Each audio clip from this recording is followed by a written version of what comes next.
Hi everyone, today we're going to be reading Frog and Toad All Year by Arnold Lobel. Chapter 1, Down the Hill. Frog knocked at Toad's door. "Toad, wake up," he cried. "Come out and see how wonderful the winter is." "I will not," said Toad. "I'm in my warm bed." "Winter is beautiful," said Frog. "Come out and have fun." "Blah," said Toad. "I do not have any winter clothes." Frog came into the house. "I have brought you some things to wear," he said. Frog pushed a coat down over the top of Toad. Frog pulled snow pants up over the bottom of Toad. He put a hat and scarf on Toad's head. "Help!" cried Toad. "My best friend is trying to kill me." "I'm only getting you ready for winter," said Frog. Frog and Toad went outside. They tramped through the snow. "We will ride down this big hill on my sled," said Frog. "Not me," said Toad. "Do not be afraid," said Frog. "I will be with you on the sled. It will be a fine, fast ride. Toad, you sit in front. I will sit right behind you." The sled began to move down the hill. "Here we go," said Frog.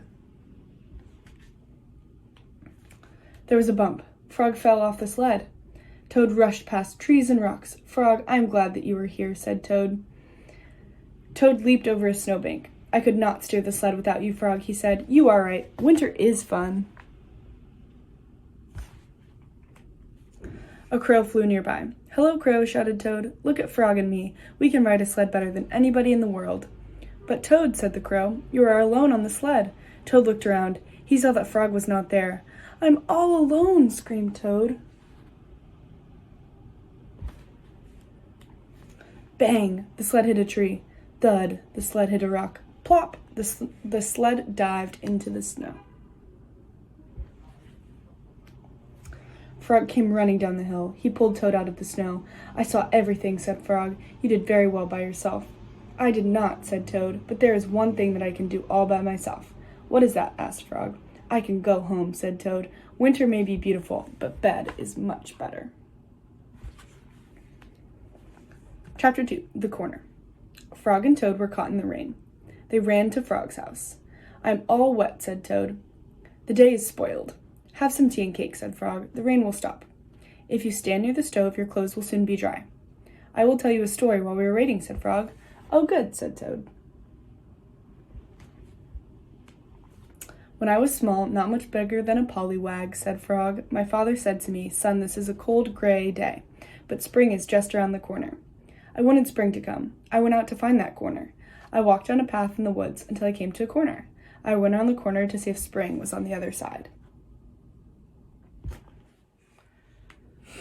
"And was it?" asked Toad. "No," said Frog. "There was only a pine tree, 3 pebbles, and some dry grass.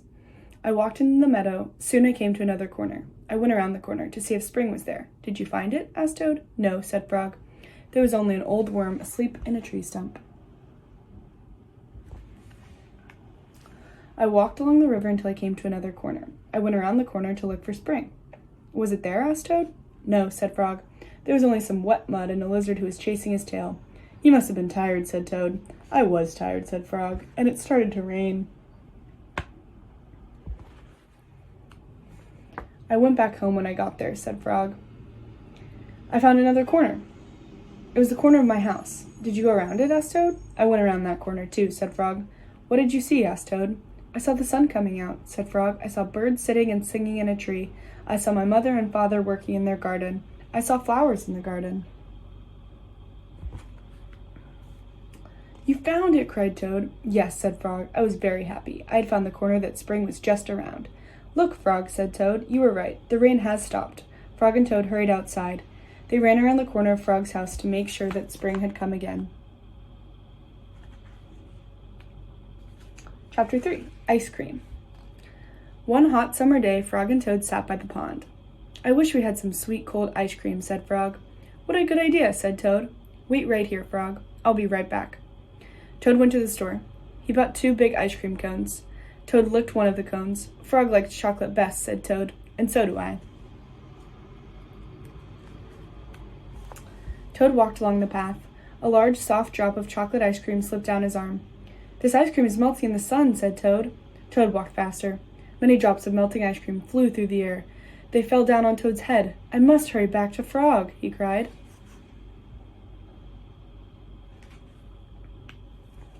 More and more of the ice cream was melting. It dripped down on Toad's jacket. It splattered on his pants and on his feet. "Where's the path?" cried Toad. "I cannot see." Frog sat by the pond waiting for Toad. A mouse ran by. "I just saw something awful," cried the mouse. "It was big and brown. Something covered with sticks and leaves and is moving this way," cried a squirrel.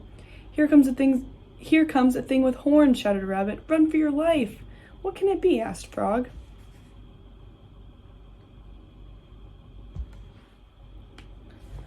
Frog hid behind a rock. He saw the thing coming. It was big and brown. It was covered with sticks and leaves. It had 2 horns. "Frog," cried the thing, "where are you?" "Good heavens," said Frog, "that thing is Toad."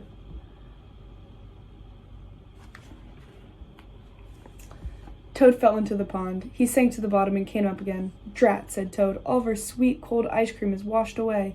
"Never mind," said Frog. "I know what we can do." Frog and Toad quickly ran back to the store. Then they sat in the shade of a large tree and ate their chocolate ice cream cones together.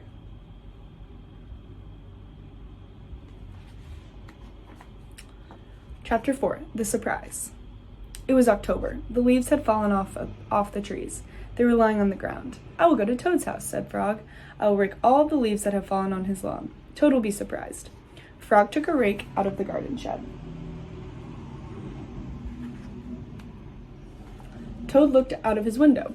"These messy leaves have covered everything," said Toad. He took a rake out of his closet. "I will run over to Frog's house. I will rake all of his leaves. Frog will be very pleased." Frog ran through the woods so that Toad would not see him. Toad ran through the high grass so that Frog would not see him.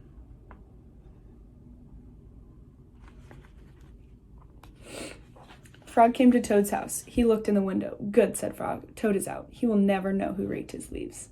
Toad got to Frog's house. He looked in the window. "Good," said Toad. "Frog is not home. He will never guess who raked his leaves."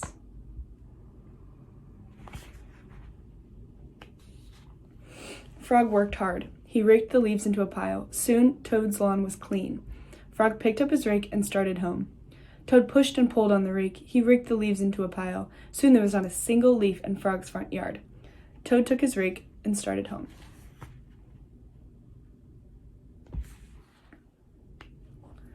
A wind came. It blew across the land. The pile of leaves that Frog had raked for Toad blew everywhere. The pile of leaves that Toad had raked for Frog blew everywhere. When Frog got home, he said, "Tomorrow I will clean up the leaves that are all over my own lawn." How surprised Toad must be.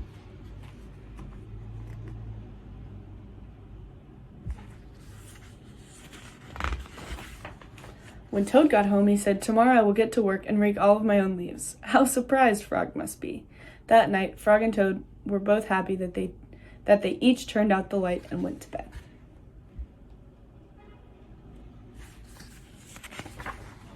Christmas Eve. On Christmas Eve, Toad cooked a big dinner. He decorated the tree. "Frog is late," said Toad. Toad looked at his clock. He remembered it was broken. The hands of the clock did not move. Toad opened the door. He looked out into the night. Frog was not there. "I am worried," said Toad. "What if something terrible has happened?" said Toad. "What if Frog has fallen into a deep hole and cannot get out? I will never see him again." Toad opened the door once more. Frog was not on the path. "What if Frog is lost in the woods?" said Toad. "What if he is cold and wet and hungry?"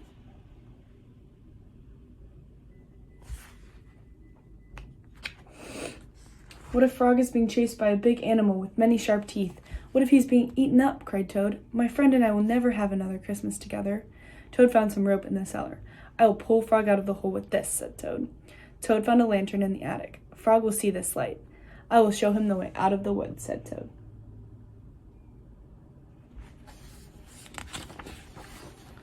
Toad found a frying pan in the kitchen. "I will hit that big animal with this," said Toad. "All of his teeth will fall out."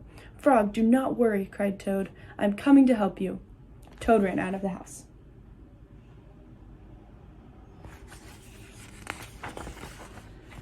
There was Frog. "Hello, Toad," he said. "I'm very sorry to be late. I was wrapping your present." "You are not at the bottom of a hole?" asked Toad. "No," said Frog. "You are not lost in the woods?" asked Toad. "No," said Frog. "You are not being eaten by a big animal?" asked Toad. "No," said Frog. "Not at all." "Oh, Frog," said Toad, "I am so glad to be spending Christmas with you." Toad opened his present from Frog. It was a beautiful new clock. The two friends sat by the fire. The hands of the clock moved to show the hours of a Merry Christmas Eve. The end.